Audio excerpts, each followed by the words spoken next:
You're watching the Bryan Air Podcast. Boardroom decisions land on your flight deck. We translate them first. Hey, pal. How's it going, Kaz?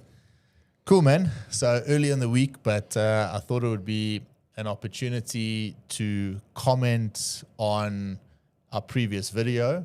But before we do that, I just want to thank everyone that did actually subscribe, because I asked people at the beginning of the video, just a raw, please subscribe to the channel.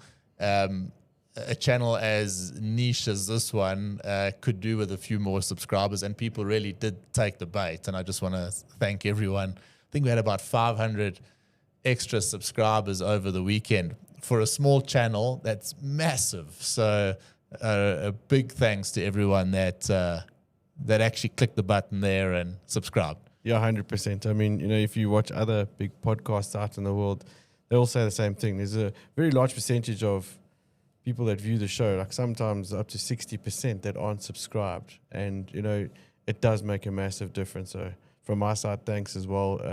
500 subscribers in a few days is actually quite a leap for a channel this size. And we hope to keep it going, man. It's a significant leap, because if you go back to the beginning with us trying to get to 1,000, it took a few years. So we're going on 7 years of doing this. So we put the effort in, but it does take time to grow. Anyway, thank you so much for doing that.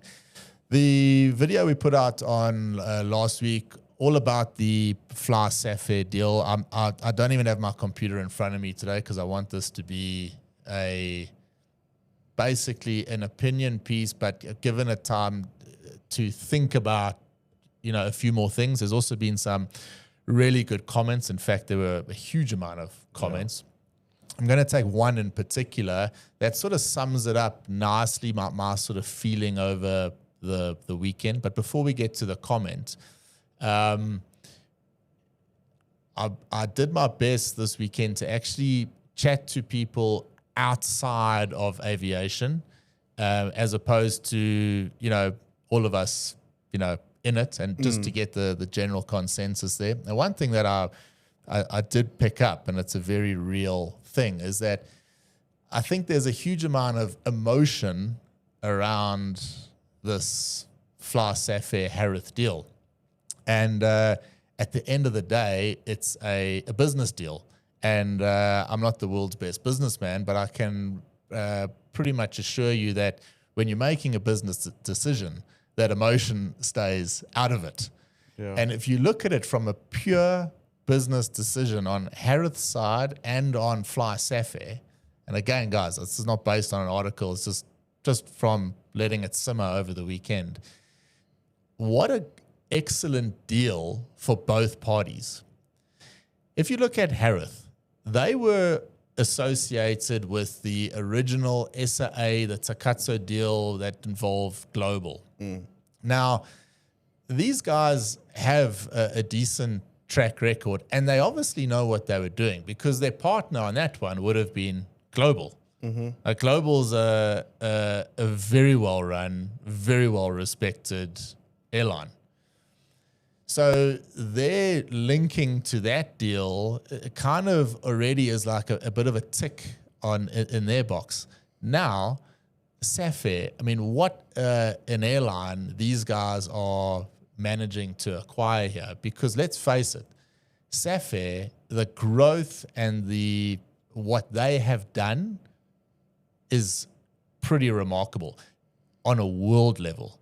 Like, forget about, saying, in South Africa. On a world level, these guys are remarkable. Now, Harith being able to actually acquire this, and I'm saying Harith in an umbrella sort of term, they picking up a fantastic company. But now on Safair's side, Safair did have the foreign ownership issues. They now, with this deal, won't have that issue. But they've potentially as well got a shareholder that is not just looking at this as the term we used on last Friday was business as usual. They obviously, they're a company that wants to make money themselves, so they're going to pump money in. So SAFair have got an amazing partner, and Harith have got an amazing airline. So going back to the emotion, why is it like an emotional thing? Because I think a lot of people, with the demise of SAA version 1, almost saw SAFair as their local airline. And there was a little bit of that like effect, like the Apple Android sort of battle. You know, SAFair, you get a lot of pro SAFair people. And like I said, talking to non-aviators over the weekend. So what's your take on it? And it was very different to maybe the internal feeling of the aviation community. And I think the internal aviation community has been burnt a few times with things that have anything at all to do with the state. Now, this doesn't necessarily have anything to do with the state. In fact, you could regard it as linked, but not directly to do with the state. So that's my opinion over the weekend. I just thought for SAFair, this seems to be a really good deal. And for Harith, even more so, that they're able to actually buy this mammoth, well-run flagship sort of carrier in South Africa like this. And as you mentioned, now have that final link in the chain of their transport of the ports, the trains, the pretty much chained up. I think the emotional knee-jerk reaction is somewhat natural and expected, especially from a South African context. You know that as South Africans, we're pretty brand aware. We're very brand conscious as a nation. Why is that? Well, just are. I mean, you know, you take it from, I mean, us in the 90s, you know, brands that you wore, you know, types of shoes, the shirts. South Africans have just always been like it. That's a weird thing that we have. And SAFair in the last 5 or 6 years has become our brand to be proud of. I mean, shit, they're flying 737s over the stadiums with Good Luck Springboks on, you know, so you tag the Springbok brand to it. That's where the pride, the whole nation thing comes in. And yeah, quite rightfully so, seen state-owned entities being burnt in the past, that's where it stung. Yeah, maybe you're right. That connection to the Springboks is real. Know, it's very real, man. And so that's why I wasn't surprised in the natural emotive reaction. It's like, oh shit, this can't be good. But I also, in the back of my mind, thought maybe there's a way of trying to see the light at the tunnel and try and put a positive spin. Hopefully there is a better outcome than what we expect from the whole deal. Well, yeah, I think that, like I started off today, for me letting it simmer over the weekend, for me,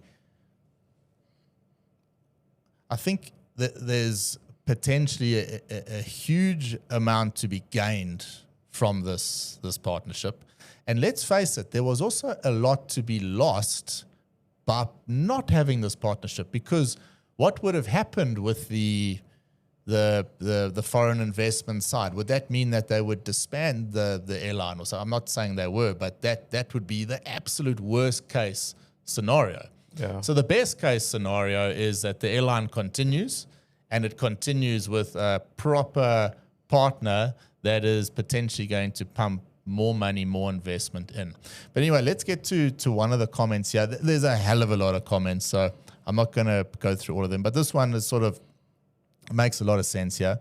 This comment from Northern San. There are certainly legislations being ignored here. SAA is directly owned by the state. The PIC, like the Reserve Bank, are institutions of state, yes, but fully protected from government interference. This is why, till now, PIC money cannot be used to fund government programs, because they can't access it. Otherwise, government could just merge SAA and FlySafair if indeed assets under PIC were state-owned. There are some things that need a bit of research and lay aside bias against ANC. The PIC has continued to grow to be the biggest pension fund in Africa precisely because though it's an institution of state. It functions free from government. This deal, if bad, must be measured on its own merits, not on the merits of government performance. So I think it's relatively easy to understand. To me, it was sort of nicely summed up there. This isn't a case of now SAFair is state-owned. That's not the case. It's not that this is SAA version 3. This is a state-linked buyer that is buying shares in FlySafair, will be the owner of SAFair. But that does not mean that suddenly it's a Mango or SA Express. You know, it's totally different. And let's face it, the momentum that FlySafair has, the growth they've got already, you've got to think quite outside the box, I think, to think that suddenly overnight things are going to fall apart. I certainly don't see that happening. It looks like, and if you can take anything from from what everyone had to say, that they're pretty much going to leave them alone. But what they will do is pump some more money in. Well, we hope that's the... Is that, what do you think? I mean, I've given my angle there. Yeah. You might be a bit more skeptical on your side. I am a bit of a skeptic, like I say, but again, that's just purely because of own personal experience. That said, though, if there's anything I've learned over the last 5 or 6 years is to try and be a little bit more optimistic about certain things and just hope for the best, I guess. And that would be the best possible outcome. Let them crack on, do what they're doing, because they're doing it flipping well. And well, they're doing it the best, aren't they? And let us retain our pride of the brand. And you know, in 5 or 6 years' time, we still want to see the Boeings coming over the stadiums at the Springbok games. Yeah, that sort of thing. So yeah, that's where I land on it. And yeah, so you got a bit of healthy skepticism there based on what we've seen in the past. Yeah. But I think that is the general consensus of the aviation public. And on Friday, when we did the pod, that was certainly mine. And I'm not trying to, say we were wrong there. What I'm trying to say is, if you separate it from a Harith and a SAFair side, this is a potential serious win-win that is going to play out over time. Maybe what we'll do is play this episode in 5 years' time and see how accurate were we with our predictions with it. But let's see. Yeah, that's my assessment over the weekend. Yeah. How did the uptake of Superbru? It's done phenomenally well. Has it? Since we spoke about it on Friday, we've already got close to 20 members on the Superbru group. So it looks like everyone's keen. And in the next couple of weeks, we can start putting our predictions in. And, I've been trying to pay a bit of attention to what's actually happening in the Formula One world, because if you think there's skepticism around the SAFair deal, you want to see what's going on in the world of Formula One. There is a lot of worry about these new engines and new rules and the car setups and everything. So it's probably not going to be as straightforward as we think this season of prediction.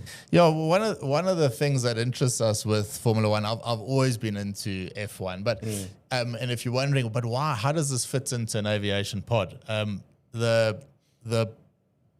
This podcast is basically based off what type of conversation Ryan and I would be having if we were at 30,000 feet en route somewhere. You're certainly not talking about always aviation things. You're probably, talking about the FlySafair deal, and you probably got limited information here and there, but things that do tend to come up very much so, particularly if you're flying around South African skies, is sport. Yeah. And it, since becoming a dad, I'm sure you found it as well, you've got to pick and choose your hobbies and interests very carefully because there isn't time for anything else. Yeah. So, and having a sort of a healthy one in the F1 is cool because it, sit down over every second weekend to watch an F1 race for 2 hours is kind of a nice, bit of time out for dad, and having the pilot community involved in this whole Superbru thing to see how we're competing against each other creates a bit of banter, and that's sort of what it's all about. So that's exactly, it's just to have a little bit of a sideline community that's not just about aviation, something cool. And then it's actually amazing how many people are really into the Formula One thing. So I think it'll be cool. Yeah, if F1 aerodynamics and being a pilot kind of go hand in hand. Like I think they call these guys pilots, Yeah. They're sitting in there. So that join our Superbru F1. Let's leave the link in the show notes again. It'll be a fun thing we do in the year. And what we'll do, we'll bring it up on the screen, the leaderboards, who's doing well, who's not doing so well. Thanks, Paul. Thanks for joining me for the midweek episode. I hope our opinions are received well. Let us know what you think. If you think we're totally off the mark, shoot a comment. Comments are wonderful to get, even if they're not always, hey guys, great podcast. Sometimes it's like, you guys don't know enough, and 100%. Yeah, we're not experts. We're not. I suppose in a lot of ways we got to lay our opinions out there, and in some ways also represent the general aviation community and speak about what most people are speaking about. Yeah. Yeah. And if you're having a conversation with your mate, you tend to use the resources that you have. There's a huge amount of news articles and that on it, and obviously everything is formed from what's been in the news. Yeah. But it's an interesting subject, and I think we'll carry on chatting about it. So hence the release of this sort of midweek episode. 100%. Thanks, Paul. Shot, guys. Good week, everyone. Catch you later. Bye for now.